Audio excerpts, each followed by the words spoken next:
alohan'ny famaranana ho fandraisan-tananareo vahiny zay mandalo eto koa dia ny tenin'Andriamanitra zay anjarantsika amin'ity herinandro ity amin'ny fianakaviana zay atsika fianakaviana ny Sakria dia hitatsika ao amin'ny lioka toko fahaenina amby folo ny tenin'Andriamanitra zay anjarantsika tamin'ny filazantsara androany any zany. Ny lioka ny toko fahaenina amby folo dia ny andininy fahatelo ambin'ny folo.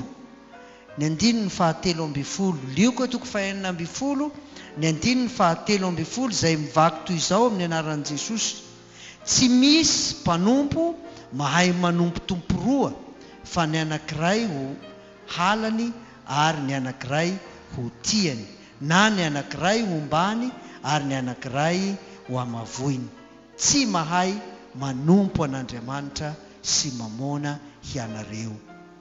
Dia io tenin'Andriamanitra io no fehiteny koa tamin'ny tenin'Andriamanitra zay efa rentsika teo fa ny tiavan'i Jehovah Andriamanitrao amin'ny fonao rehetra sy ny fanahinao rehetra ary ny herinao rehetra, ary amin'izany dia hanana toky fa handray ny fitahiana avy any an-danitra. Tsy amin'izao anio izao ihany, tsy amin'izao fiainana izao amin'izao iainantsika izao ihany, fa ny mandrakizay koa. Ka dia engany hoe mba hiaina amin'izany tenin'Andriamanitra izany isika amin'ity, fa tsy mahay manompo an'Andriamanitra sy mamona isika.